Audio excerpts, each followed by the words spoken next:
ونعوذ بالله من شرور أنفسنا ومن سيئات أعمالنا من يهده الله فلا مضل له ومن يضلل فلا هادي له وأشهد أن لا إله إلا الله وحده لا شريك له وأشهد أن محمدا عبده ورسوله وما بعد فإن أصدق الحديث كتاب الله وخير الهدي هدي محمد صلى الله عليه وسلم وشر الأمور محدثاتها كل محدثة بدعة كل بدعة ضلالة كل ضلالة في النار يا أيها الناس اتقوا ربكم الذي خلقكم من نفس واحدة يا أيها الذين آمنوا اتقوا الله حق تقاته ولا تموتن إلا وأنتم مسلمون يا أيها الذين آمنوا اتقوا الله وقولوا قولا سديدا اللهم صل على محمد وعلى آل محمد كما صليت على إبراهيم وعلى آل إبراهيم إنك حميد مجيد اللهم بارك على محمد وعلى آل محمد كما باركت على إبراهيم وعلى آل إبراهيم إنك حميد مجيد أعوذ بالله من الشيطان الرجيم الشيطان يعيدكم الفقر ويأمركم بالفحشاء والله يعيدكم مغفرة منه وهو فضل والله واسع عليم ربي اشرح لي صدري ويسر لي أمري واحلل عقدة من لساني يفقهوا قولي ربي زدني علما மாண்பிற்கும் மரியாதைக்கும் உரியல்லாமல் அல்லாஹ் ஜல்ல ஷானு தஆலாவின் நல்லடியார்களே, அருமை சகோதர சகோதரிகளே, தாய்மார்களே, அல்லாஹ்வுடைய சாந்தியும் சமாதானமும் அவனது வற்ற அன்பும் ஆதரவும் பேர் அருளும் அவன் புறத்திலிருந்து அகிலத்திற்கெல்லாம் அருட்கொடையாக அனுப்பப்பட்ட ரஹ்மத்துல் ஆலமீன் அகிலத்தின் அருட்கொடையாம் இறுதி தூதர் இறை தூதர் நபிகள் பெருமகனார் முஹம்மது ஸல்லல்லாஹு அலைஹி வஸல்லம் அவர்களின் மீதும் அன்னலாரை பின்பற்றி வாழ்ந்த சத்திய சஹாபாக்கள் சஹாபிய பெண்மணிகளின் மீதும் அல்லாஹ்வுடைய மார்க்கத்தை அரும்பாடுபட்டதன் தூய்மையான வடிவத்தில் அறிந்து பின்பற்றி நம்மரை கொண்டு சேர்த்த அனைத்து அல்லாஹ்வின் நல்லடியார்கள் மீதும், குறிப்பாக இங்கே அல்லாஹ்வின் அருளை எதிர்நோக்கி அவரது அருள் பொங்கும் ரமலான் மாதத்தில் குழுமியிருக்கும் நம்மவர் அனைவரின் மீதும் என்றென்றும் நின்று நீடித்து நிலவட்டுமாக என்று இறைவனும் இறைஞ்சவனாக என்னுடைய இன்றைய உரையினை ஆரம்பம் செய்கிறேன். நான் பேசுகிறேன் என்கிற தலைப்பில் நான் நற்குணங்களாக அல்லாஹ்வின் தூதர் அல்லாஹ்வின் தூதரும் காட்டித்தரக்கூடிய நற்குணங்களின் அடிப்படையானது மென்மை நளினம் அப்படிங்கிற அந்த நற்குணத்தை கண்டவர்களாக வீரம் அப்படிங்கிறதும் நற்குணம் தான். அந்த வீரம் அப்படிங்கிறது பிறருக்கு பயன் தரக்கூடிய வீரமாக இருக்கணும், சரிங்களா? அப்படியாப்பட்ட வீரமும் இஸ்லாம் காட்டித்தரக்கூடிய நற்குணமாக இருக்கிறது என்பதை நேற்றைய தினம் அறிந்து கொண்டோம். அதை தொடர்ந்தவர்களாக இன்றைய தினம் நேற்றைய தினத்தினுடைய தொடர்ச்சி அல்லாஹ்வின் தூதர் நபிகள் நாயகம் ஸல்லல்லாஹு அலைஹி வஸல்லம் என்ன பண்ணுறாங்க, இதுவும் ஒரு நற்குணம். அடுத்த நற்குணம் என்னன்னு பார்த்தீங்கன்னா, அல்லாஹ்வின் தூதர் அவங்க சொல்கிறாங்க, யா அபாதர் அபுதரே துப்சிரு உஹுதன், உனக்கு உஹது மலை தெரியுமா அப்படிங்கிறாங்க. என்ன கேட்குறாங்க, அபூதரே துப்சிரு உஹதன், நீங்கள் உஹது மலை உங்களுக்கு தெரியுமா, அதை நீங்கள் பார்த்துருக்கிறீங்களா அப்படின்னு கேட்குறாங்க. கேட்ட உடனே இவங்க அபூதர் ரலியல்லாஹு என்ன நினைக்கிறாங்க, உஹது மலைக்கு ஏதோ அனுப்ப போகிறாங்க, ரசூலுல்லாஹ் ஏதோ வேலையை அனுப்ப போகிறாங்க போல இருக்கு அப்படின்னு நினச்சிக்கிட்டு என்ன பண்ணுறாங்க, வானத்தை பார்க்குறாங்க. ஏன் வானத்தை பார்க்குறாங்க, சூரியனை பார்க்குறாங்க. சூரியன் மறையிற நேரம் அப்படியே சூரியனை பார்க்குறாங்க, யோசிக்கிறாங்க, இங்கேருந்து உஹது மலைக்கு போயிட்டு வர இவ்வளோ நேரம் ஆகும், சூரியன் இந்த இடத்துல இருக்குது, சரி ரசூலுல்லாஹ் ஏதாவது வேலை சொன்னால் உடனே போயிட்டு வந்துடலாம் அப்படின்னு யோசித்துக்கிட்டு இவங்க யோசிக்கிறாங்க. அல்லாஹ்வின் தூதர் கேட்டதுக்கு ரீசன் வேறு, ஆனால் இவங்க யோசிக்கிறாங்க என்ன, அபூதர் துப்சிரு உஹுதன், உஹது மலையை பார்த்துருக்கிறீங்களா அப்படின்னாக்கா, சரி ஏதோ வேலையை அனுப்ப போகிறாங்க போல இருக்குது அப்படின்னு சொல்லிட்டு டைம் பார்ப்போம்ல, போயிட்டு வந்துட முடியுமாங்கிற மாதிரி டைம். அப்போ என்ன, சூரியன் தான் டைம், சரியா? சூரியன் மருதுக்குள்ளே போயிட்டு வர முடியுமான்னு அப்படி வானத்தை பார்க்குறாரு. வானத்தை பார்த்தா ஓகே போயிட்டு வந்துடலாம் அப்படின்னு சொல்லிட்டு சொல்கிறாங்க, நாம் யார் ரசூலுல்லாஹ் தெரியுமே, உஹது மலையை பார்த்துருக்கிறேனே அப்படிங்கிறாங்க. சொன்ன உடனே அல்லாஹ்வின் தூதர் அவங்க சொல்கிறாங்க, ஃபன்ஸர்து இல ஷம்ஸி மா பக்கிய மினன் நஹார், அல்லாஹ்வின் தூதர் அவங்க என்ன பண்ணுறாங்க, அது சொன்ன உடனே ஃபன்ஸர்து இல ஷம்ஸி, நான் பகல் முடிவதற்கு இன்னும் எவ்வளோ நேரம் இருக்குது அப்படிங்கிறதுக்கு சூரியனை நான் பார்த்து விட்டு அதற்கப்புறம் மா பக்கியம் மினன் நஹார், இரவு வர்றதுக்கு இவ்வளோ நேரம் இருக்குன்னு யோசிச்சுக்கிட்டு அதுக்கப்புறம் நான் ஆம் அல்லாஹ்வின் தூதரே என்று சொன்னேன். சொன்ன உடனே அல்லாஹ்வின் தூதர் அவங்க சொன்னாங்க, அபூதர் இந்த உஹது மலை இருக்குல்ல, இந்த உஹது மலை அளவுக்கு தங்கம் என்னிடம் இருந்தால், அல்லாஹ்வின் தூதர் அவங்க சொல்கிறாங்க, இந்த உஹது மலை அளவுக்கு தங்கம் என்னிடம் இருந்தால் அதில் 3 தீனார்களை தவிர வேறு எதையும் செலவிடாமல் இருப்பதை நான் விரும்பவில்லை. இன்னொரு அறிவிப்பில் வருது, 3 நாளைக்கு மேலே வச்சுக்க மாட்டேன். உஹது மலைங்கிறது எவ்வளோ பெருசு. உதாரணத்துக்கு நீங்கள் நம்ம சொல்கிறோம் வேலூர் மலை இருக்குன்னு வைங்களேன், நம்மளை பார்த்து கேட்குறாங்க என்ன, இந்த உஹது மலை அளவுக்கு தங்கம் அப்படின்னாக்கா நம்ம என்ன நினைவோம், நம்ம வேலூர் மலை அளவுக்கு தங்கம் அப்படின்னாக்கா உடனே நாம் ஒரு கால்குலேஷன் போட்டு எல்லா பக்கத்தில் பாகாயத்துலேயும் ஒரு மலை இருக்குது, அதை மிஸ் பண்ணிட்டே நீ அப்படியே அணைக்கட்டு பக்கம் போனேன்னு சொன்னால் அங்கே ஒரு மலை இருக்குது, அதையும் கொஞ்சம் பார்த்து எதனா அப்படி செஞ்சு விட அப்படிங்கிற மாதிரி நமக்கு இருக்கும். நம்ம இன்னும் சேகரிக்கலாம்னு நினைப்போம். அல்லாஹ்வின் தூதருடைய குணம் பாருங்க, என்ன குணம் இது? இஸ்லாத்தில் அதிகம் வலியுறுத்தி சொல்லப்பட்ட குணம். அல்லாஹ் எனக்கு அதை கொடுத்தால், எதை? உஹது மலை அளவுக்கு தங்கத்தை கொடுத்தால் 3 நாளைக்கு மேல் அதை நான் வச்சிருக்க மாட்டேன். ஏன்னா பங்கு போட்டு கொடுக்குறது நேரம் இல்லையா இல்லையா? அதுல இருந்து ஒரு 3 தீனாரை தவிர எக்ஸ்ட்ரா நான் வச்சுக்க மாட்டேன். ஏன் 3 தீனார்? அது ரசூலுல்லாஹ்வுக்கு கொஞ்சம் கடனா இருந்தது. அந்த கடன் கொடுக்கறது அந்த தவிர நான் வேற எதையும் வச்சுக்க மாட்டேன் அப்படின்னு சொல்லிட்டு எல்லாத்தையும் அல்லாஹ்வுடைய பாதையிலே கொடுத்துருவேன். அல்லாஹ்வுடைய வழியில் எல்லா செல்வங்களையும் நான் செலவிட்டு விடுவேன் அப்படின்னு சொல்லிட்டு அல்லாஹ்வின் தூதர் அவங்க சொல்லக்கூடிய இந்த செய்தி சஹீஹ் புகாரிலே 1408வது செய்தி. அல்லாஹ்வின் தூதர் செய்வார்கள். நம்ம சொல்லுவோம்ல, எனக்கு கூட அல்லாஹ் சைதாப்பேட்டை மலை அளவுக்கு தங்கத்தை கொடுத்தானா நானும் சைதாப்பேட்டை ஃபுல்லா கொடுத்துருவேன் அப்படின்னு நாம சொல்லலாம். செய்யறதுங்கிறது வேற. ஆனா அல்லாஹ்வின் தூதர் அவர்கள் செய்து காட்டியவர்களே. அல்லாஹ்வின் தூதர் அவர்கள் இஸ்லாத்தை ஏற்றுக்கொள்ளக்கூடிய நேரத்தில் அல்லாஹ்வின் தூதர் அவர்கள் மிக பெரும் செல்வந்தர். ஏன்னு கேட்டா ரசூலுல்லாஹ்வுடைய மனைவி ஹதீஜா இருக்கிறாங்களா இல்லையா? ஹதீஜா ரலியல்லாஹு அவர்கள் அளவுக்கு செல்வம் மக்காவிலே வேற யாரும் கிடையாது. மக்காவாசிகளில் மிகப்பெரிய செல்வந்தர் ஹதீஜா. ஹதீஜாவுடைய கணவர் யாரு? அல்லாஹ்வின் தூதர் முகமது. அப்போ ஹதீஜாவுடைய மொத்த சொத்து முகமதுக்கு தானே.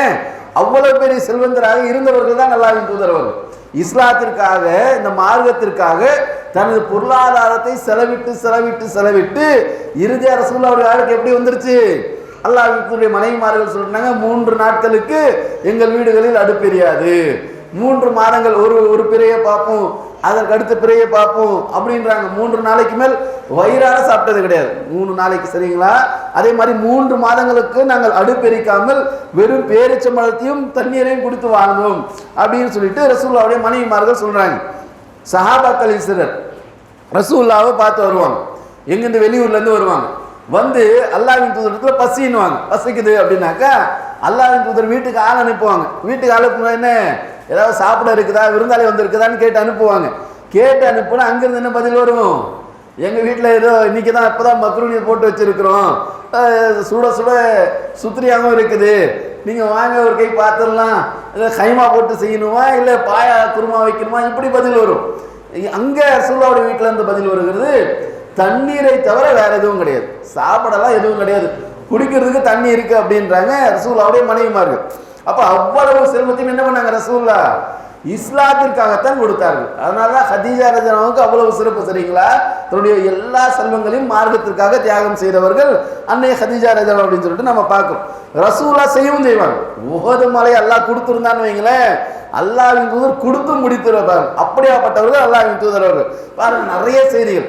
அது ஒரு செய்தி பாருங்க, அல்லாஹ்வின் தூதர் நபியல்லாஹு ஸல்லல்லாஹு அலைஹி வஸல்லம் அவங்கள பத்தி அனஸ் பின் மாலிக் ரலியல்லாஹு அவங்க சொல்றாங்க, கான நபி ஸல்லல்லாஹு அலைஹி வஸல்லம், அல்லாஹ்வின் தூதர் அவர்கள் அஜ்வதன் நாஸ், மக்களிலேயே அதிகம் கொடைவரல் மிக்கவர்களாக இருந்தார்கள். மற்றவங்க எல்லாம் 10 ரூபா கொடுத்தாங்கன்னா ரசூலுல்லாஹ் 100 ரூபா கொடுக்குறவங்களா இருந்தாங்க. அனஸ் பின் மாலிக் சொன்னாங்க. உதாரணத்துக்கு சொல்லிட்டு அனஸ் பின் மாலிக் அவங்க சொல்றாங்க, இதாஜா ரமலான் மாதம் வந்துவிட்டால் அஜ்வத ரசூலுல்லாஹி ஸல்லல்லாஹு அலைஹி வஸல்லம், ரசூல் அல்லாஹ்வின் தூதர் அவர்கள் இன்னும் கொடைவரல் மிக்கவர்களாக, தன்னை கொடையாக மாற்றிக் கொள்ளக்கூடியவர்களாக எந்த அளவுக்கு சொன்ன ஒரு ஹதீஸில் வருகிறது, ரீஹும் முர்சலா, இந்த சுத்துகிற சூறாவளி காற்றை விட வேகமாக சுழன்று அல்லாஹ்வின் தூதர் அவர்கள் தானங்களையும் தர்மங்களையும் செய்யக்கூடியவர்களாக இருந்தார்கள் அப்படின்னு சொல்லிட்டு அனஸ் பின் மாலிக் அவங்க சொல்லக்கூடிய இந்த செய்தியை பார்க்க. அப்ப இஸ்லாத்தில் தர்மம் வலியுறுத்தி சொல்லப்பட்ட காரியம். அல்லாஹ்வின் தூதர் அவங்க சொல்றாங்க, முஸ்லிமின் ஒவ்வொரு முஸ்லிமின் மீதும் தர்மம் செய்வது கடமையாகும்.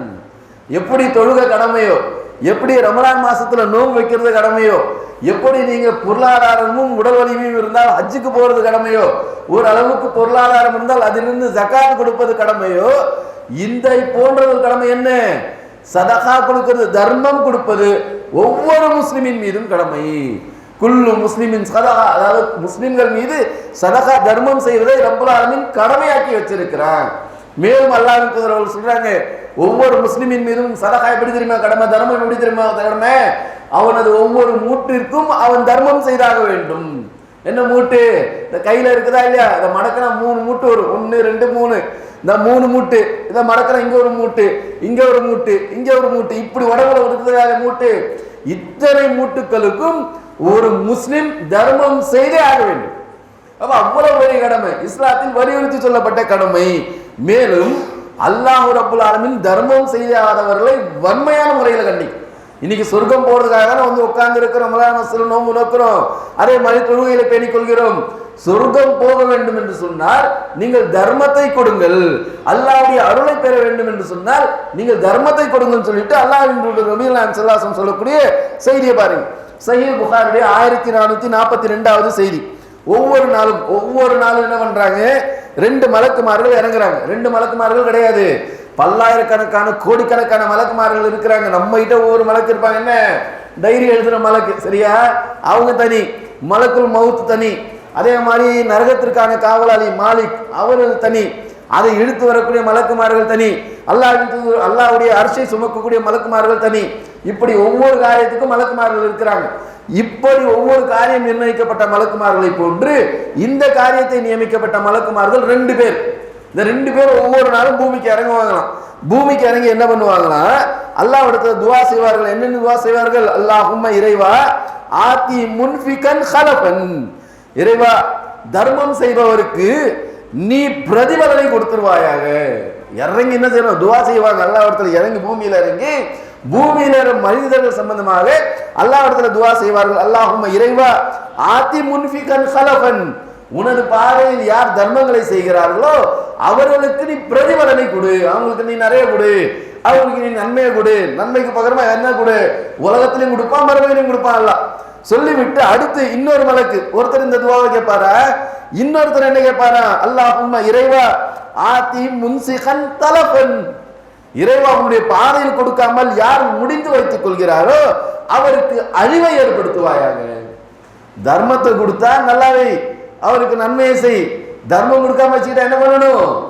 நாசமாக்க அவர் அழிவை ஏற்படுத்துன்னு சொல்லிட்டு யார் துவா கேட்கிறது? வானவர்கள் துவா கேட்கிறார்கள். இதுல ஒரு லாஜிக்கை நம்ம புரிஞ்சுக்கணும். வானவர்கள் இருக்கிறாங்கல்ல, மலக்குமார்கள் நம்மள மாதிரி கிடையாது. நமக்கு ரப்புல் ஆலமீன் சாய்ஸ் கொடுத்திருக்கிறான், எய்தர் திஸ் ஆர் தட், அதாவது இதுவா அதுவான்னு சொல்லிட்டு செய்யறதுக்கு நமக்கு சாய்ஸ் கொடுக்கப்பட்டிருக்கு உலகத்துல. ஆனா மலக்குமார்களை பொறுத்தளவுக்கு அவங்க யாரு? அல்லாஹ் சொல்லக்கூடிய கட்டளைகளை கிஞ்சிற்றும் மாறாமல் மாற்றாமல் அப்படியே பின்பற்றக்கூடியவர். அல்லாஹ் அப்படி நில்லுனா நிற்பாங்க, உட்காருனா உட்காருவாங்க, எந்திரினா. இதுதான் மலக்குமார்கள். அவங்களுக்கு வேற வேலை தெரியாது. எந்த அளவுக்கு நம்ம கேள்விப்பட்டிருக்கிற ஒரு ஹதீஸ் தான் என்ன, சூர் ஊதக்கூடிய மலக்குன்னு ஒருத்தர் இருக்கிறார். சூர் இருக்குதா இல்லையா? சூர் ஊதப்பட்ட என்ன ஆகும்? முதல் சூர் ஊதப்படும் பொழுது ஒட்டுமொத்த பூமியும் நாசமாயிடும், பூமியில இருக்கிற எல்லாம் அழிந்து போகும்.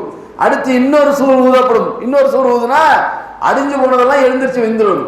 செத்து போனவங்க, அடக்கம் பண்ணப்பட்டவங்க, அது எல்லாமே அப்படி எழுந்திருச்சு மழையிலிருந்து முளைச்ச காலாரமா அப்படி செடி மாதிரி அப்படி எல்லாம் எழுந்திருச்சு வந்துருவாங்க.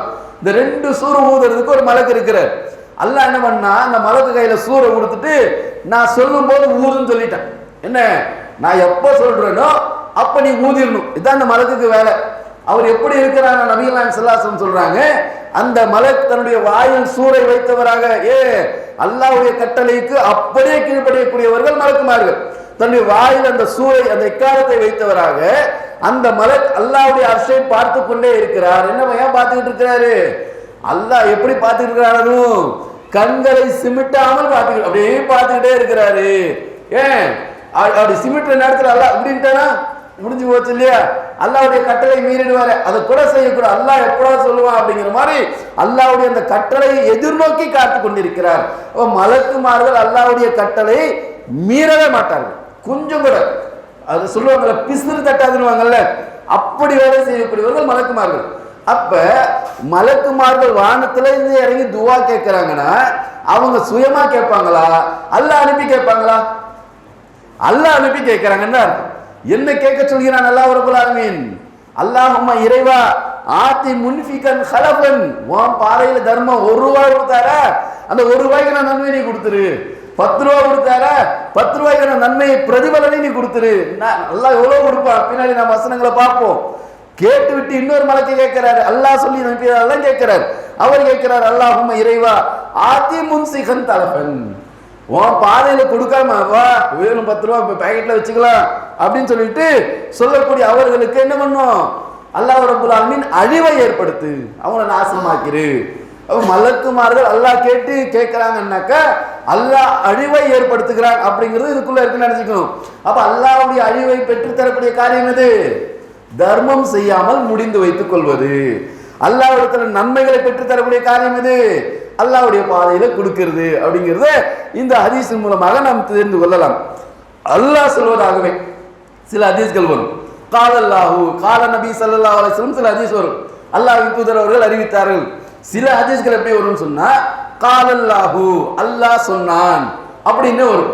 அப்படி வரக்கூடிய ஒரு ஹதீஸ் பாருங்களேன். கால அல்லாஹு அல்லாஹ் சொன்னான் அன்ஃபிகு யா இப்னு ஆதம் அன்ஃபிகு அலைக. அல்லாஹ் ரப்பல் ஆலமீன் அல்லாஹ் சொல்வதாகவே அல்லாஹ்வின் தூதர் அவங்க சொல்றாங்க.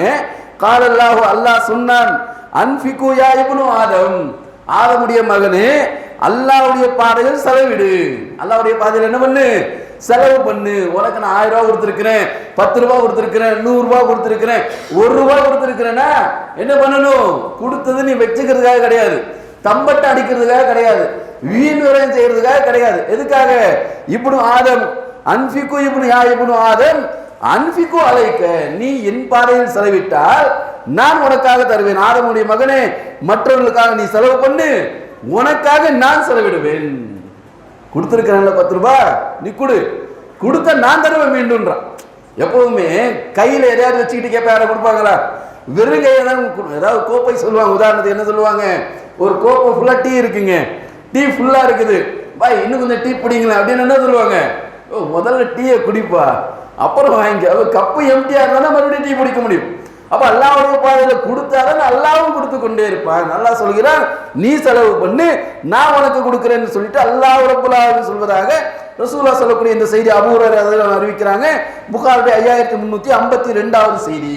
அப்ப அல்லாஹ் காசு பணத்தை கொடுக்கிறது எதுக்கு? அல்லாஹ்வுடைய பாதையில செலவு பண்றதுக்கு. நாம் என்ன பெருமை படிச்சுக்கிறதுக்கு கிடையாது. இப்ப இன்னைக்கு கூட ஒரு செய்தி வரும்போது பார்த்துட்டு வந்தோம். என்ன, நம்ம பக்கத்துல இருக்கக்கூடிய கர்நாடக மாநிலத்துல ஒருவர் என்ன பண்ணியிருக்கிறாரு? ஒரு நாயை வாங்கியிருக்கிறார். நாயை எவ்வளோக்கு வாங்குவீங்க? நாயை வீட்டில் காசு ஹராம் இஸ்லாத்தில். முஸ்லீம்கள் நாயை வாங்கக்கூடாது, சரிங்களா? அதே மாதிரி பூனை விற்பதும் இஸ்லாத்தில் தடை, பூனை வாங்குவதும் இஸ்லாத்தில் தடை. பூனையோ நாயோ அதெல்லாம் காசு கொடுத்து வாங்கக்கூடாது. நாய் வளர்க்குறது மிகவும் கெட்ட காரியம்லாம் மார்க்கத்தில் இருக்கு. பரிசாக்கள், அதாவது ரஹமத்தை கொண்டு வரக்கூடிய பரிசாக்கள் வீட்டில் வரமாட்டாங்க. ஆனால் பக்கத்தில் இருக்கக்கூடிய கர்நாடக மாநிலத்தில் சதீஷ் அப்படின்னு சொல்லப்படக்கூடிய ஒரு பேரை கொண்ட நபர் ஒரு நாயை வாங்கியிருக்கிறார். தெரியுங்களா? என்ன இந்த நாய்க்கு சிறப்பு? உல்ஃப் டாக் அப்படின்னு சொல்லிட்டு ஒரு பேர். எவ்வளோக்கு வாங்கியிருக்கிறாரு? எவ்வளோக்கு வாங்கியிருக்கலாம்னு நினைக்கிறீங்க? 50 கோடிக்கு வாங்கியிருக்கிறார். எவ்வளோ? 50 கோடிக்கு நாயை வாங்கியிருக்கிறான். எவ்வளோ பெரிய பேயா இருப்பான். காசு எப்படி விரயம் பண்றது நம்ம பார்க்குறோமா இல்லையா? ஒரு நாய்க்கு அவ்வளவு மதிப்பு இருக்காங்க. என்னதான் சரி தம்பட்டம் அடிக்கிறதா இருந்தாலும் கோடிக்கணக்கான ரூபாய் ஒரு நாயில் செலவிடுவதா? அதை கொண்டு எவ்வளவு நன்மைகளை அதுதான் இஸ்லாமிய மார்க்கம் எவ்வளவு மேம்பட்ட மார்க்கம் நீங்க தெரிஞ்சுக்கீங்க. இஸ்லாத்தில் சொல்லக்கூடிய நற்குணங்களில் தர்மம் ஒரு மிகச்சிறந்த நற்பண்பு. தர்மம் செய்வது முஸ்லிம்களின் மீது கடமையே. செலவு பண்ண தெரியும் அவனுக்கு, ஏழைகளுக்கு கொடுக்கணும். 50 கோடி ரூபாய் நாய்க்கு கொடுத்ததை விட இந்த நாய் வாங்கி வச்சிருக்கிறத விட அந்த 50 கோடியை கொண்டு 50,000 குடும்பத்துக்கு நல்லது செஞ்சிருக்கலாம். இருக்குதா இல்லையா? வீடு எத்தனை வீடு கட்டி கொடுத்துருக்கலாங்க? 5 லட்சம் ரூபாய் ஒரு வீடு கட்டி கொடுக்க முடியும்னு சொன்னா 50 கோடியில் எத்தனை வீடு கட்டி கொடுத்துருக்க முடியும்? ஆயிரக்கணக்கான வீடுகளை கட்டி கொடுத்துருக்க முடியும். இருக்குதா? அந்த புத்தி வரல பாருங்க. ஏன் இல்ல? மார்க்கம் இல்ல, ஹிதாயத் இல்ல, நேர்வழி இல்ல, அறிவு இல்ல. 50 கோடியை நாயில செலவு பண்ணிக்கிட்டு இருக்கிறான். இன்னைக்கு இஸ்லாமியர்களும் இதுக்கு விவேகம் கிடையாது. செய்யறத நம்ம பார்க்கிறோமா இல்லையா? இதே இஸ்லாமிய இதே இந்தியாவில் இருக்கக்கூடிய ஒரு திருமணம் என்ன, கடந்த ஒரு 2 மாதத்துக்கு முன்னால் நடைபெற்ற ஒரு திருமணம் என்ன, அவர்கள் கொடுக்கிறார்கள் என்னன்னு சொல்லிட்டு 50 கோடி ரூபாய் கொடுக்கிறார்கள். உடல் முழுவதும் ஆபரணமிட்டவர்கள். அந்த பொம்பளையே தெரியல, பொம்பளை உடம்பு ஃபுல்லா நகை, தலையிலிருந்து கால் வரைக்கும் நகையை போட்டு ஒரு நகை கடையை கொண்டு வந்து கொடுக்குறான். என்னடா இருக்கிறது? அப்படியே அந்த பள்ளிவாசல்லையோ எங்கேயோ மண்டபத்துல ஹசரத் மார்களுக்கு முன்னாடி அப்படியே என்ன பண்றான்? தங்கமா பெட்டி நிறைய பணமனமா கொண்டு வந்து கொடுக்குறான். பாக்குறோமா இல்லையா? திருமணத்தில் நடந்த இஸ்லாமிய திருமணமா இது? காசு இருக்குன்றதுக்காக தம்பட்டம் அடிக்கலாமா? இஸ்லாம் எவ்வளவு உண்மையாக கண்டிக்கிறது. ஹாமானுடைய வரலாறு தெரியாதா? உனக்கெல்லாம் அப்பனா இருந்தவன் யாரு? ஹாமான். அவனுடைய ஹசானாக்களுடைய சாவிகள் நீ எல்லாம் என்ன பண்ணுவேன்? எவ்வளவு ஹசானா வச்சிருப்ப? அவனுடைய ஹசானாக்களுடைய சாவிகளை சுமப்பது வலிமை கொண்ட சமுதாயத்துக்கு சவாலா இருந்தது. சாவியை தூக்குறதுக்கு பல பேர் வேணும். அப்போ ஹசானா பெருசா இருந்திருக்கும். அப்படியாப்பட்ட ஹாமான் தம்பட்டம் அடித்தான், பூமியில புதஞ்சு போனான். நீ எல்லாம் என்னடா தெரியுதா இல்லையா? தம்பட்டம் அடிக்கிறது எல்லாம் காசு கொடுக்க எது கொடுக்குறான்? குடுன்றான் ரப்பல் ஆலமீன். இப்னு ஆதம் இப்படியே சொல்றான், அன்ஃபிகு யா இப்னு ஆதம், காசு அடுத்தவனுக்கு கொடுப்பா, இல்லாதவனுக்கு கொடுப்பா, பசித்தவனுக்கு கொடுப்பா. இருக்குதா இல்லையா? அல்லாஹ் ரப்பல் ஆலமீன் நபிகள் நாயகம் ஸல்லல்லாஹு அலைஹி வஸல்லம் சொல்றாங்க, இஸ்லாத்தில் சிறந்தது எது? ஐயுல் ஹைரி இஸ்லாம். ரசூலுல்லாஹ் வந்து கேட்கிறாங்க, அல்லாஹ்வின் தூதரே இஸ்லாத்திலேயே சிறந்த காரியம் எது சொல்லுங்களேன். தொழுகிறது, நோன்பு வைக்கிறது எல்லாம் சிறந்த காரியம் தானே. ரசூலுல்லாஹ் இதெல்லாம் சொல்லவே இல்லை. என்ன தெரியுமா சொன்னாங்க? பசித்தவருக்கு உணவளிப்பதுன்னாங்க. உன்கிட்ட ஒரு 10 ரூபா இருக்குதா, பசின்னு ஒருத்தன் வந்து நிக்கிறானா, 2 இட்லி வாங்கி கொடு, இதான் இஸ்லாத்துல சிறந்த காரியம். ஒரு பூரியை வாங்கி கொடு, இதான் இஸ்லாத்துல சிறந்த காரியம். இஸ்லாத்தில் சிறந்த காரியம் ஐயுல் ஹைரில் இஸ்லாம், இஸ்லாத்திலேயே சிறந்த காரியம், சிறந்த நற்பண்பு பசித்தவருக்கு உணவளிப்பது, கொடுக்கிறதுன்றாங்க அல்லாஹ்வின் தூதர். அப்படி சொல்லக்கூடிய மார்க்கம் இது அப்படிங்கிறத நம்ம பார்க்கோம். பாருங்க, அதே நேரத்தில் பாருங்க, ரசூலுல்லாஹ் நம்ம காசுல இருந்து தர்மம் பண்ண சொல்றாங்க. கடைசி நேரத்தில் மௌத்தார நேரத்தில் வசியத் பண்றது கூடாதுன்றாங்க. அது தப்பு, அதை செய்யாத. உயிரோடு இருக்கும் பொழுது நல்ல ஆரோக்கியமா இருக்கும் போதே கொடுத்துறியே. வசியத் பண்ணும்போது சொன்ன நீ உன் புள்ள என்ன பண்ணுவான், இவ்வளவு நாள் இவர் அனுபவிச்சிருவாரு, எனக்கு சொத்து வரும்போது என் சொத்துல இருந்து கொடுக்கணுமா, வேலையை பார்த்துட்டு போய அப்படின்றான். அதை ரசூலுல்லாஹ் அவங்க சொல்றாங்கன்னு நபிகளார் சொன்னார்கள், உங்களில் யாருக்காவது தனது செல்வத்தை விட வாரிசுகளின் செல்வம் விருப்பமுடையதாக இருக்குமா? ஏன்பா உன் காசு உனக்கு பிடிக்குமா, உன் புள்ள காசு உனக்கு பிடிக்குமான்னு கேட்கிறாங்க. யார் காசு பிடிக்கும்? நான் சம்பாதிச்ச காசே எனக்கு பிடிக்கும். என் புள்ள காசுல சாப்பிட்றதுக்கு நான் யோசிப்பேன், எதுக்குடா அவன் காசுல நான் சம்பாதிக்கணும், கடைசி காலத்துல கூட நான் எப்படியாவது கஷ்டப்பட்டு சம்பாதிக்கணும் நான் நினைப்பேன். அவங்க சஹாபாக்கள் சொல்றாங்க, என்னுடைய காசு தான் எங்களுக்கு விருப்பமா இருக்கும் அப்படின்னு உடனே அல்லாஹ்வின் தூதர் சொல்றாங்க, அப்பொழுது அவ்வாறாயின் ஒருவர் இறப்பதற்கு முன் அறவழியில் எதை செலவிட்டாரோ அதுதான் அவரது செல்வமாகும். உங்க காசு உங்களுக்கு பிடிக்குமா, அப்போ நீங்க சாகிறதுக்கு முன்னாடி எதை கொடுத்தீங்களோ அதுதான் உங்க காசு. கொடுத்ததுன்னா என்ன அர்த்தம்? அல்லாஹ்வுடைய பாதையில் தர்மம் கொடுத்ததுன்னு அர்த்தம். நீங்க செலவு பண்றது, உங்க குழந்தைங்களுக்கு கொடுக்கறது எல்லாம் அதெல்லாம் கூட தர்மத்துல வரும். தேவையில்லாத காரியம் செய்யறதை விட தான தர்மங்களை செய்யுன்னு சொல்லிட்டு அல்லாஹ்வின் தூதர் சொல்லக்கூடிய இந்த விஷயத்தை நம்ம பார்க்கணும். சொர்க்கம் சொன்னோமா இல்லையா, நரகத்திலிருந்து காக்கக்கூடியது கூட தர்மம் தான். உங்களை நரகம் போக விடாம அப்படி பாதுகாத்து உங்களை இழுத்து கொண்டு வருவது எப்படி இந்த நோன்பு ஒரு கேடயமா இருக்குமோ.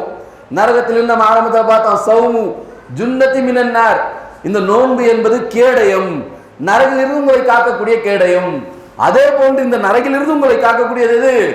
தர்மம்ங்கிறாங்க அல்லாஹ்வின் தூதர். பாருங்க அந்த செய்தி சஹீஹ் புகாரி 6539. அல்லாஹ் மறுமை நாளில் உங்களில் ஒருவருடனும் பேசாமல் இருப்பதில்லை. மூமின்களிட்ட தான் இது. காஃபிருக்கெல்லாம் எந்த கேள்வி பதிலும் கிடையாது, முஷ்ரிக்கெல்லாம் கேள்வி பதிலாம் கிடையாது. பிற மதத்தை சார்ந்தவங்க இருக்கிறாங்களே, வேற கடவுளை வணங்கக்கூடியவர், அவங்களுக்கெல்லாம் கேள்வி பதிலே கிடையாது. அல்லாஹ் மறுமை நாள் அப்படியே நிக்க வைப்பானா, அவங்க வணங்கிய தெய்வங்கள் வருவாங்க. வந்தவன என்ன பண்ணா, வந்துட்டாரா நம்ம காட் அப்படின்ட்டு என்ன பண்ணுவான், அப்படி கூப்பிடுவார், வாப்பா என்ன வணங்கினவங்களாம் வா அப்படின்னு. உடனே அந்த காடு பின்னாடியே போய் அவன் முடிஞ்சிருவான் கதை. இறுதியாக அங்க யார் நிற்பாங்க? அல்லாஹ்வை மட்டும் வணங்கிய கூட்டம் மட்டும்தான் நிற்கும். அவங்களுக்கு தான் கேள்வி கணக்கு. சரியா? அப்படி கேள்வி கணக்கு நடக்கும்பொழுது என்ன ஆகும்? அல்லாஹ் உங்களில் ஒவ்வொருவருடனும் பேசாமல் இருப்பதில்லை. எல்லார்கிட்டையும் எல்லாம் பேசுவான். வா அப்துல்லா வா நில்லு, உலகத்துல என்ன பண்ண, நான் கொடுத்தனே, இதை செஞ்சேனே, நீ என்ன பண்ண அப்படிங்கிற மாதிரி எல்லாம் பேசுவான். சொல்லிவிட்டு அல்லாஹ்வின் தூதர் சொல்றாங்க, உங்களுக்கும் அல்லாஹ்வுக்கும் இடையில் எந்த டிரான்ஸ்லேட்டரும் இருக்க மாட்டாங்க. எல்லாம் எனக்கு தமிழ் தான் தெரியும், உனக்கு தமிழ் தெரியுமா? அல்லாஹ்வுக்கு எல்லா பாஷையும் தெரியும். உன் மைண்ட்ல ஓடுற மைண்ட் வாய்ஸும் அல்லாஹ்வுக்கு தெரியும். இருக்குதா இல்லையா? மைண்ட் வாய்ஸும் அல்லாஹ்வுக்கு தெரியும், எல்லா பாஷையும் அல்லாஹ்வுக்கு தெரியும். எந்த மொழி எந்த டிரான்ஸ்லேட்டரும் இருக்க மாட்டாங்க. சொல்லிவிட்டு அல்லாஹ்வின் தூதர் சொல்றாங்க, பிறகு என்ன பண்ணுவாங்க? அல்லாஹ் பேசுவான், பிறகு அவர் கூர்ந்து பார்ப்பார். அல்லாஹ் பேசிக்கிட்டே இருக்கும் பொழுது அப்படியே பார்ப்பார். அவர் எதிரில் பார்த்த உடனே தமக்கு முன்புறம் எதையும் அவர் காண மாட்டார். முன்னாடி பார்த்தா எதுவுமே இருக்காது. மறுபடியும் என்ன பண்ணுவார் அவரு? அப்ப மீண்டும் அவர் எதிரில் பார்த்தவுடன் அப்போது அவரை நரக நெருப்பு தான் வரவேற்கும். அப்படியே எதிரில் பார்த்தோம்னு எதுவும் இருக்காது. மறுபடியும் எதிரில் பார்ப்பாரு, நரக நெருப்பு, வா வாராஜா உள்ளவா அப்படின்னு நரக நெருப்பு கூப்பிடுமா. நரகம் அவரை வரவேற்கும். வரவேற்கக்கூடிய இந்த காட்சியை சொல்லிவிட்டு அல்லாஹ் சொல்றாங்க, ஆகவே என்ன நரகம் கூப்பிடுதில்ல, அந்த நாளுக்கு முன்னாடி நீங்க என்ன பண்ணணும்? எத்தக்கு நாரி வளவு சிக்க தம்ரத்தின், அந்த நரக நெருப்பிலிருந்து நீங்கள் பயந்து கொள்ளுங்கள், அல்லாஹ்விடத்துல பயந்து கொள்ளுங்கள். எத்தக்கு நாரி வளவு சிக்க தம்ரத்தின், உங்ககிட்ட எதுவுமே இல்லைன்னு சொல்லாதீங்க. எல்லாம் கொடுத்துருக்கிறானா இல்லையா? எதுவுமே இல்லாதவங்க உலகத்துல யாருங்க இருக்கா சொல்லுங்க பாக்க. இன்னைக்கு பேக்கெட்ல எதுவுமே இல்லாதவங்க யாரு இருப்பா? பிறந்த குழந்தை வேணா இருக்கலாம். சரியா? அதுவும் பிறந்து 1-2 நாள் அது கையில காலில் ஏதாவது போட்டு விட்டுறாங்க. சரியா? இப்படி நம்ம பார்க்கிறோம். எதுவுமே இல்லாதவர்கள் உலகத்துல யாருமே கிடையாது. அதே அல்லாஹ் சொல்றாங்க, எதுவுமே இல்லையா, ஒரு பேரிச்சம்பழம் தான் இருக்குதா, ஷிக்க தம்ரத்தின், அந்த பேரிச்சம்பழத்திலிருந்து ஒரு துண்டை பெற்று அதிலிருந்து அப்படி புட்டு அதை இல்லப்பா நீ சாப்பிட அப்படின்னு ஒருத்தனுக்கு கொடுத்து அதன் மூலமாக எதிலிருந்து பாதுகாப்பு பெற்றுக் கொள்ளுங்கள், நரக நெருப்பிலிருந்து பாதுகாப்பு பெற்றுக் கொள்ளுங்கன்னு சொல்லிட்டு அல்லாஹ் சொல்லக்கூடிய இந்த செய்தி சஹீஹ் புகாரியுடைய 6539 செய்தியாக இருக்கிறத நம்ம பார்க்கணும். பாருங்களேன், இன்னைக்கு காசு பணம் கொடுத்துருக்குறாங்கல்ல, தண்ணியா செலவு பண்றோம். தர்மம் செய்யறதுக்கு எவ்வளவு யோசிக்கிறோம் நாம. தர்மம் செய்யறதுன்னு வந்தா 10 ரூபா கொடுக்குறதா, 5 ரூபா கொடுக்குறதா, நல்ல நோட்டு கொடுக்குறதா, கிழிஞ்ச நோட்டு கொடுக்குறதா நம்ம பார்த்துருக்கிறோம். ஜும்மா வசூல்னு வந்தா கிழிஞ்ச நோட்டுகள் வரும். நம்ம வாங்குவோமா? நாம எதை வாங்க மாட்டோமோ அது அல்லாஹ்வின் பாதையில் கொடுக்கலாமா யோசிச்சு பார்க்கணும். கொடுக்கறதுக்குன்னே தனியா நோட்டு வச்சிருப்பாங்க. என்ன இதெல்லாம் செல்லாது, போட்டு விட்டுறலாம் அப்படின்ற மாதிரி இருக்கும். ஆனா வேற விஷயம், உலக விஷயமா இருந்தா அதற்கு தண்ணியா காசு செலவு பண்ணுவோம். ட்ரெஸ் எடுக்க இன்னைக்கு கடைக்கு போனா என்ன சட்டை உடைங்க 4500 ரூபாங்க பாய், ஆஃபர்ல 4000 ரூபா. அப்படியா? பரவாயில்ல, நல்ல பிராண்டா இருக்குது. 4000 ரூபாய் ஒரு பெரிய விஷயமா? போடுறது 2 இதுதான் நமக்கு. ஒண்ணு ரமலான், அடுத்து பக்ரீது. 4000 ரூபாய் வருஷத்துக்கு செலவு பண்ண மாட்டியா? வாங்கி போடு, இப்படி மைண்ட்ல வரும். அதே இந்த 4000 ரூபாய் அல்லாஹ்வுடைய பாதையில போடணும், எப்படி வரும்? 4000 ரூபாய் என்னடா, இன்னும் பெரிய டாட்டா பிர்லான்னு நினைப்பா, ரத்தன் டாட்டா பேரன் நினைப்பா நீ? 4000 ரூபாய் போடுறியா? என்ன நினைச்சுக்கிட்டு இருக்கிற? உன் சம்பளம் எவ்வளவு தெரியுமா? சைத்தான் போறானா இல்லையா?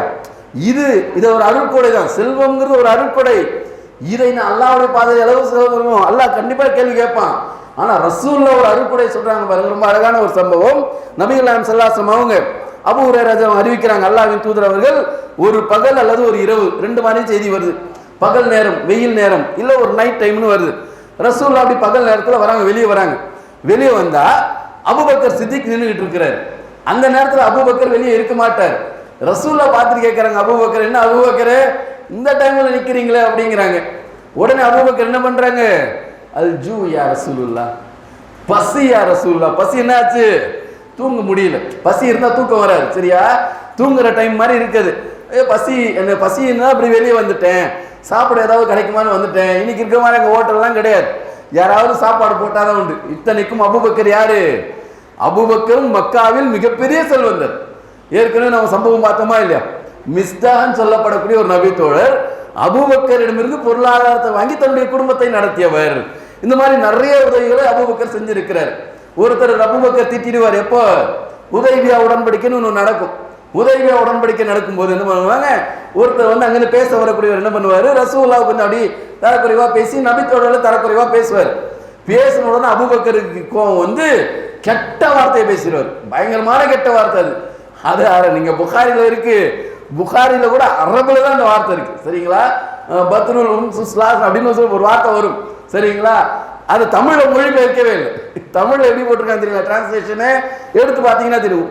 அரபுல அந்த கெட்ட வார்த்தை இருக்கு. தமிழ்ல எப்படி இருக்குன்னு சொன்னா, அக்கால வழக்கப்படி ஏசி விட்டு, என்ன அந்த டைம்ல திட்டுவாங்கல்ல, அப்படி திட்டி விட்டாரு அப்படின்னு தான் எழுதி இருக்கிறாங்க. என்ன கெட்ட வார்த்தை டிரான்ஸ்லேட் பண்ணல, அது கண்ணியம் கருதி. சரிங்களா? திட்டிடுவாரு. திட்டினோன்னா ஒரு யாரா என்ன திட்டினது அப்படின்ட்டு கோவம் வந்து என்ன பண்ணுவாரு, யார் இவர் இப்படி பேசுறாரு அப்படின்னு சொன்ன உடனே அவங்க சொல்லுவாங்க, இவர் அபூபக்கர் அப்படின்னு. உடனே அவர் என்ன பண்ணுவாரு, கெட்ட வார்த்தை கேட்டவர், அபூபக்கரா, அபூபக்கர் கிட்ட நான் உதவியை வாங்கியிருக்கிறேன், உங்ககிட்ட அந்த உதவியை மட்டும் நான் வாங்கினா என்ன பண்ணுவேன், இந்நேரம் நடக்கிறதே வேற அப்படின்னு. இந்த மாதிரி நிறைய பேருக்கு உதவியவர் அபூபக்கர். அவர் வறுமையில் இருக்கிறார், பசி, வீட்டை விட்டு வெளியே வந்து நிற்கிறார். ரசூலுல்லாஹ் வராங்க, உமர் வராங்க, அவங்களுக்கும் பசி, 3 நபர்களுக்கும் பசி. என்ன பண்றாங்க அல்லாஹ்வின் தூதர், அவங்க கொஞ்சம் ஞாபகம் வருது, அன்சாரி ஒருத்தர் கூப்பிட்டு இருக்கிறார் விருந்துக்கு. சரி வாங்க போய் பார்க்கலாம், அவர் இருந்தா ஏதாவது சாப்பிட்டு வந்துடலாம் அப்படின்னு சொல்லிட்டு அன்சாரி வீட்டுக்கு கூட்டிட்டு போறாங்க. கூட்டிட்டு போனா அவர் அங்க இல்லை, அவங்க மனைவி தான் இருக்கிறாங்க. எங்கம்மா அவர் அப்படின்னு கேட்ட உடனே தண்ணி எடுத்துட்டு வர வெளியே போயிருக்கிறார் அப்படின்றாங்க. உடனே கொஞ்ச நேரத்தில் அவரும் வந்துட்டார்.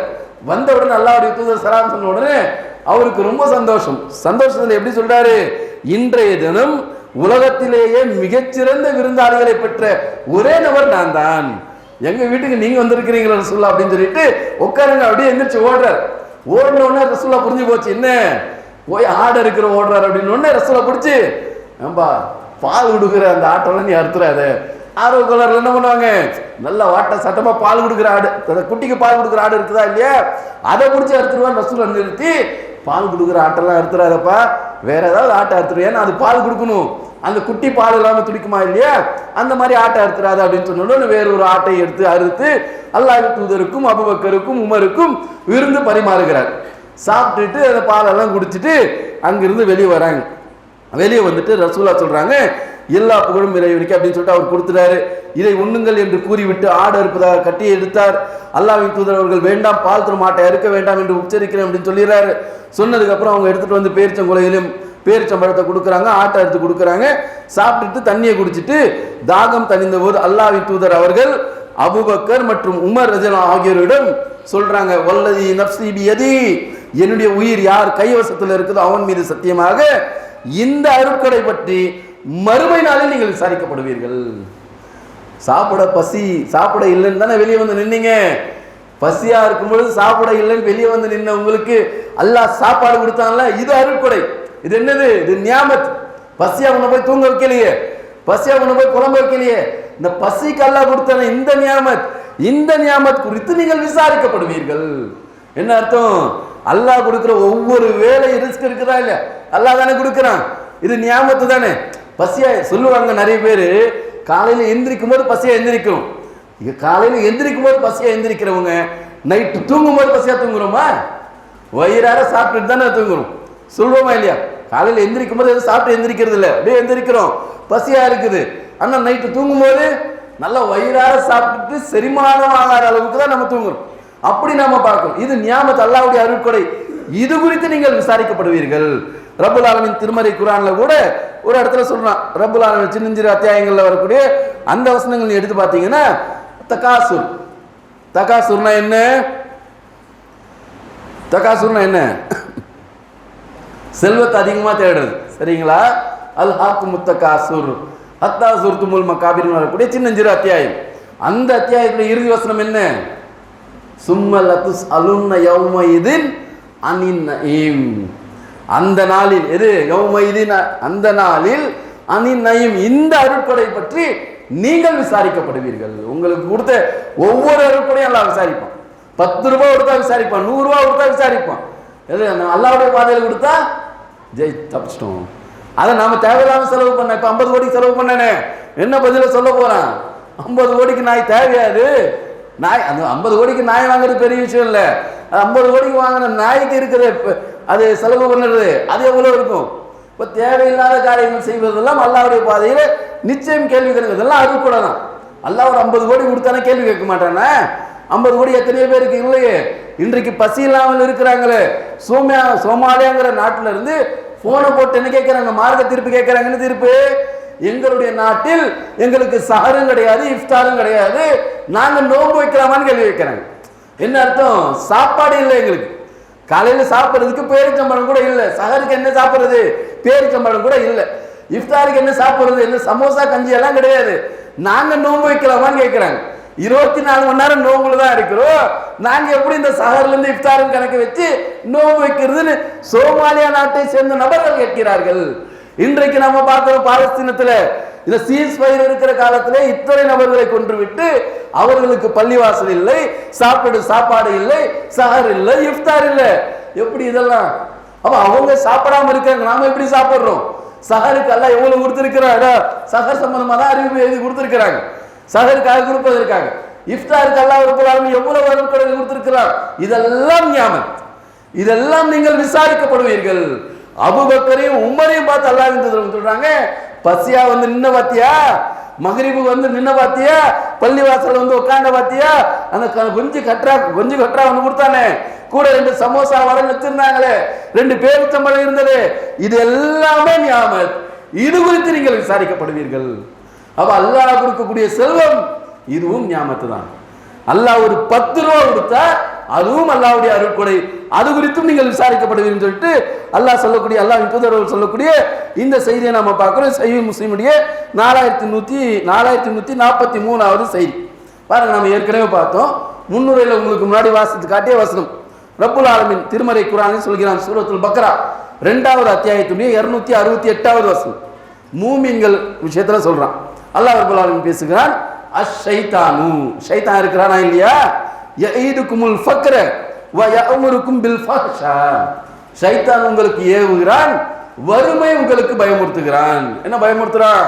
டேய் 100 ரூபாய் இருக்குதா, பாக்கெட்ல வைடா பத்திரமா, நாளைக்கு சஹருக்கு என்ன பண்ணுவ, நாளைக்கு இஃப்தாருக்கு என்ன பண்ணுவ, உன் பிள்ளைங்களுக்கு என்ன வாங்கிட்டு போவ, உன் பொண்டாட்டிக்கு என்ன வாங்கிட்டு போவ, நீ என்னடா சாப்பிடுவ, 100 ரூபாய் பாக்கெட்ல வைடா. ஷைத்தான் உங்களை என்ன எச்சரிக்கிறான்? வறுமை உங்களுக்கு எச்சரிக்கிறான். நாளைக்கு சாப்பாடு எந்திரிச்சா பார்த்துக்கலாம், அல்லாஹ் கண்டிப்பா கொடுப்பான், கொடுக்காமலாம் இருக்கிறது கிடையாது. அல்லாஹ்வுடைய அந்த அருட்கொடை விசாலமானது. அதுவும் அல்லாஹ் உணவளிப்பதில் பொறுப்பேற்றுக் கொள்கிறான். வல்லாஹு கைருர் ராஸிகீன், உணவளிப்பதில் அல்லாஹ் சிறந்தவன் பொறுப்பேற்றுக் கொள்கிறான். அப்படியாப்பட்ட இந்த ரிஸ்க்கு ஷைத்தான் பயமுறுத்துறானா இல்லையா? அல்லாஹ்வுடைய பாதையில கொடுக்கணும்னு வந்தா வருதா இல்லையா? இந்த கான்செப்ட் மைண்ட்ல வருதா இல்லையா? நமக்குன்னு செலவு பண்ணும்பொழுது, வீட்டுக்குன்னு செலவு பண்ணும்பொழுது, வேற ஏதாவது உலக ஆதாயத்துக்கு செலவு பண்ணும் பொழுது இந்த யோசனை வரமாட்டேங்குது. அல்லாஹ்வுடைய பாதையில கொடுக்கணும்னு வரும் பொழுது இந்த யோசனை வருதுன்னு சொன்னா அல்லாஹ் சொல்லக்கூடிய வசனம் உண்மை. ஷைத்தான் உங்களுக்கு ஏவுகிறான், ஷைத்தானு யஈதுகுமுல் ஃபக்ர், உங்களுக்கு வறுமையை அவன் பயமுறுத்துகிறான், வ யஅமுருக்கும் பில் ஃபஹ்ஷா, வெட்கக்கேடானதை அவன் உங்களுக்கு ஏவுவான். சொல்லிவிட்டு ரப்பல் ஆலமீன் சொல்கிறான், வல்லாஹு, அல்லாஹ் இருக்கிறானே, யஈதுக்கும் மக்ஃபிரத்தன், அவன் தனது மன்னிப்பை உங்களுக்கு ஏவுகிறான், மின்ஹு வ ஃபஸ்லா, அவனுடைய அருளை உங்களுக்கு ஏவுகிறான், வல்லாஹு வாசிஉன் அலீம், அல்லாஹ் தாராளமான அறிந்தவனாக இருக்கிறான்னு சொல்லிட்டு ரப்பல் ஆலமீன் 2வது அத்தியாயத்துடைய 268வது வசனத்துல எடுத்து சொல்றதை நம்ம பார்க்கணும். இந்த தர்மம் இருக்குதா இல்லையா? இன்னைக்கு சொர்க்கம் போகணும்னு சொன்னா பாவங்கள் மன்னிக்கப்பட்டால்தான் சொர்க்கம் போகணும். பாவத்தோட ஒருத்தனும் சொர்க்கம் போக முடியாது. என் கணக்குல பாவம் இருக்குதுங்க, நான் கண்டிப்பா சொர்க்கம் போக முடியாது.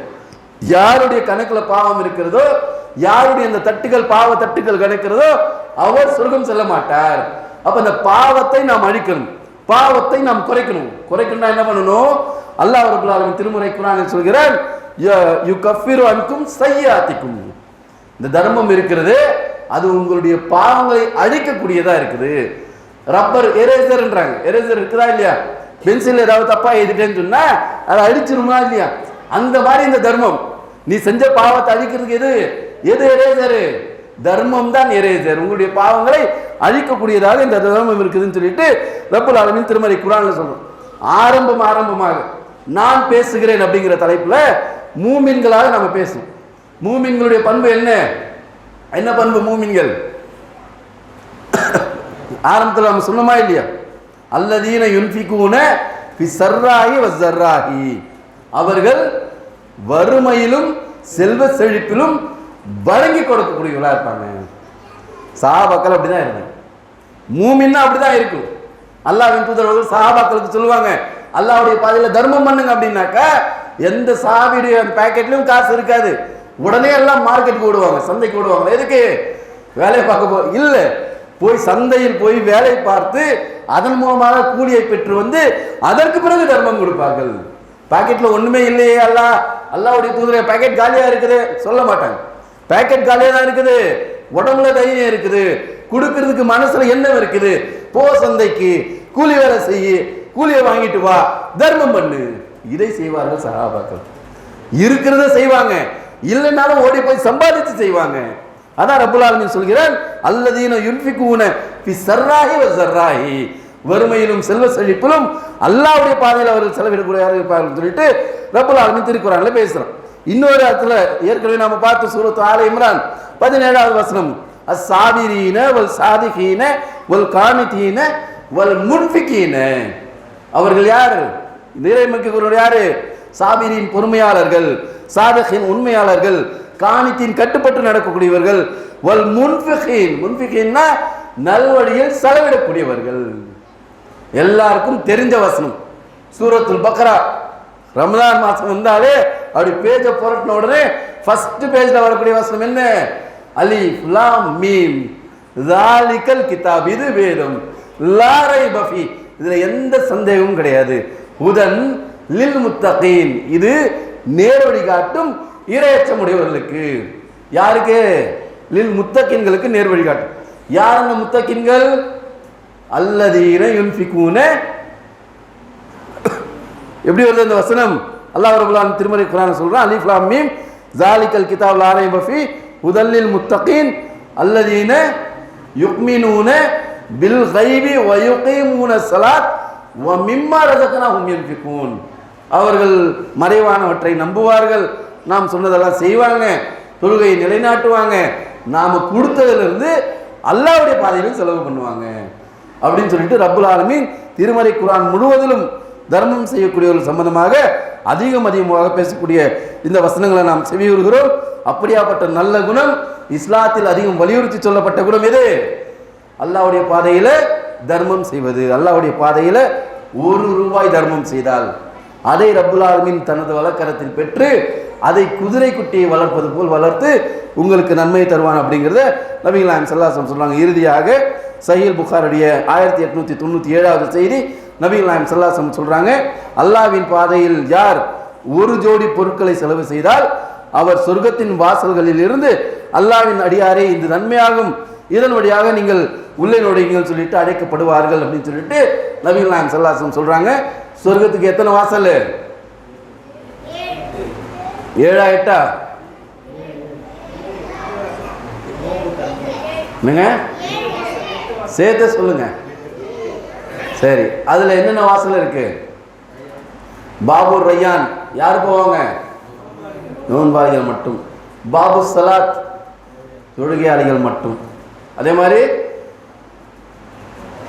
பாபு சதகா, இந்த தர்மம் சம்பந்தமா ஒரு வாசல். தர்மம் செய்தவர்கள் எங்கே? இந்த வாங்க நீங்க இந்த வாசப்படி வழியா போங்க அப்படின்னு சொல்லிட்டு இந்த தர்மம் செய்யக்கூடியவர்களுக்கு தனி வாசல்னு சொல்லிட்டு நபிகள் நாயகம் ஸல்லல்லாஹு அலைஹி வஸல்லம் அவங்க சொல்றாங்க. சஹீஹ் புகாரியுடைய 1897வது செய்தியாக இருக்குது. இப்படி தர்மம் செய்வதை ரப்புல் ஆலமீன் மிகப்பெரிய அளவுக்கு பொருளாதாரத்தை வளர்த்து கொடுக்கிறார். அது சம்பந்தமான இறை வசனங்களையும், இந்த பொருளாதார ஆசையினால உலகத்திலேயே ஒரு சஹாபி தண்டிக்கப்பட்டார். பொருளாதாரத்து மேல ஒரு மோகம், இந்த பொருளாதாரம் சோதனை, அல்லாஹ்வுடைய பாதையில் கொடுத்துடணும், அது மேல ஒரு மோகம் இருக்கக்கூடிய இருந்தால் கண்டிப்பா மாட்டிக்கும். அப்படி மாட்டிக்கின ஒரு சஹாபி உலகத்திலேயே அல்லாஹ் அவருக்கு ஒரு தண்டனை கொடுத்து அவர் மூலமாக ஒரு வசனத்தையும் அல்லாஹ் ரப்பல் ஆலமீன் வஹியாக இறக்கினான். அந்த சஹாபி யார், அவருடைய வரலாறு என்ன, அதன் மூலம் நமக்கு கிடைக்கக்கூடிய பாடம் படிப்பினை என்ன அப்படிங்கிறது இன்ஷா அல்லாஹ் நாளை தினம் உங்களுக்கு முன்னால் எடுத்து சொல்லப்படும். சரிங்களா? அடுத்ததா சபபு நுஸூல். சபபு நுஸூல் இன்றைய தினம் உமர் அவங்க அறிவிக்கிறாங்க, நபிகள் நாயகம் ஸல்லல்லாஹு அலைஹி வஸல்லம் துணைவியர் ரசூலுல்லாஹ்வுக்கு நிறைய மனைவிமார்கள் இருந்தாங்களா இல்லையா? ரசூலுல்லாஹ்வுக்கு அதிகமான பொருளாதாரம்லாம் கிடையாது, இந்த காசு குணம் நிறைய கிடையாது. இருந்தாலும் ரசூலுல்லாஹ் என்ன பண்ணுவாங்க?